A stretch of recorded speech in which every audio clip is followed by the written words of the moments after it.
go, Tony D, bringing the feast for your imagination. The piles got so big, I had to bust them down to DC, Marvel.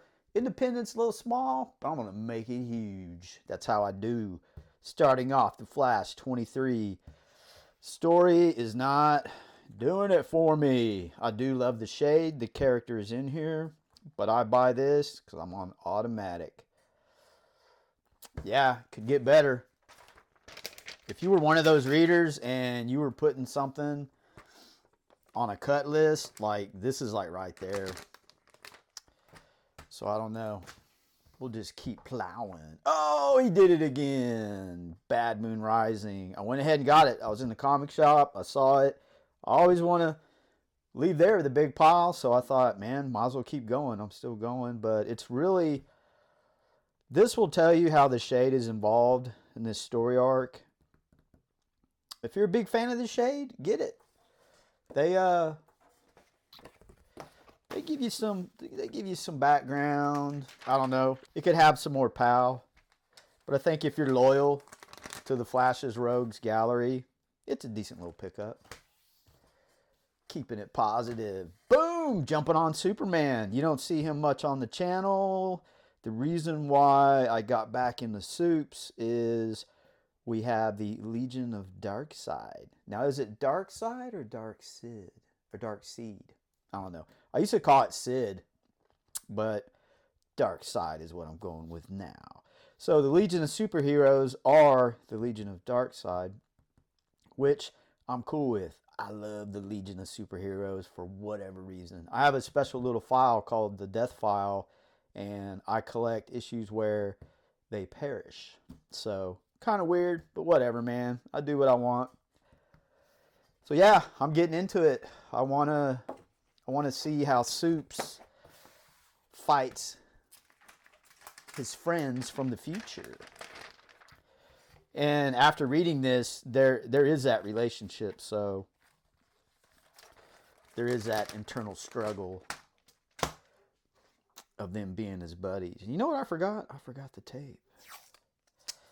But yeah, man, Superman. I have a bunch of Superman comics. I don't know, just wasn't in the reading list for whatever reason, man. It's like,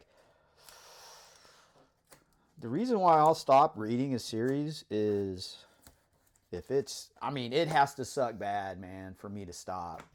Because you see me flipping books through here that aren't the greatest, that I'm on automatic, that they can get better, man, but I'm still giving them support. Or your boy's broke. I have had spells of that, but right now I'm doing pretty good, and we'll just keep it that way. Green Lantern. Love Green Lantern. I love the Starbreaker character. Don't know why. I think it's the name, man. The name is so catchy. But this series, it's really good. It started off good. I'm enjoying it. I love the new flavor of mythos that they're kind of laying down. It's almost like the colors of the spectrum infect people. If they're in a situation, there's one issue where if they were in a situation, it was this alien. He was getting dogged by everyone.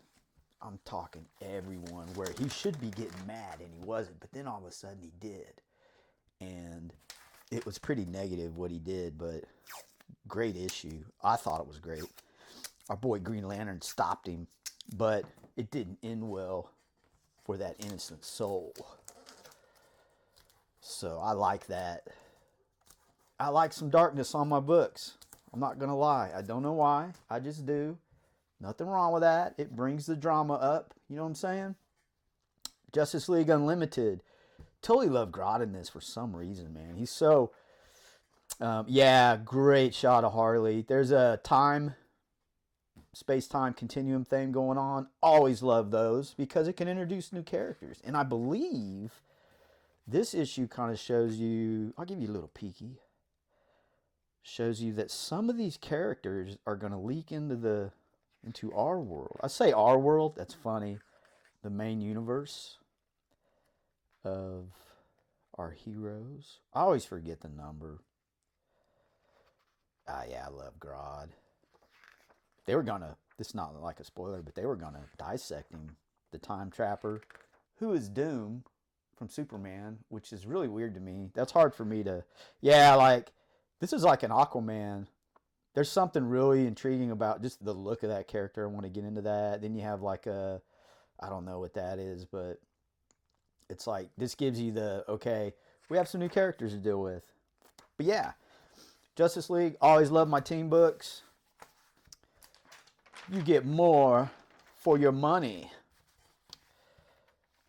And I think, man, shout out to these writers that write these books and the artists too. Like George Perez, he was my favorite group artist. Keith Giffen, he's right there with him. I don't even want to, I'm going to say they're both the same, man. Like they're on the same level for me. Keith Giffen, like in the 80s, I didn't even realize who he was or anything, but I was gobbling up them books he was drawing. Legion of Superheroes was, this is funny that I say this, that the New Teen Titans was their #1 selling book for DC, and then right behind that was Legion of Superheroes being drawn by Giffen. So there you go. A little proof in the pudding. The money makers, baby. Wonder Woman. Love my absolute Wonder Woman. The regular Wonder Woman comic, I want to get into that. So if you guys have any arcs, I know Perez. Yeah, speaking of Perez, he did an arc. I may jump on that. But I want some good writing. You know what I'm saying? This one's written well. You're getting a lot of first appearances. The artwork. Sherman, he's totally nailing it, man. He's a great artist. There's something about his style that I really like. But this absolute Wonder Woman, I didn't jump on it first. I had to pay, dude, what did I pay, man? Was it $20 for cover A? Yeah, see, that's what happens, man. That's why you should just, if you can, I get it, man, if times are tough.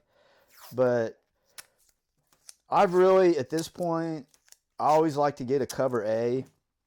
Now, I will get alternate covers, and that's the thing on this channel. It's a love-hate relationship with me, but I had to pay. My past relationship with the Wonder Woman comics was kind of bleeding over into the absolute, and I just didn't jump on when I should. So I think I paid $20 on eBay for a cover A, but you know what? I'm glad I got it. Bam! Batman Hush. I'm not sure what's going on, man. I wanted to review this whole thing.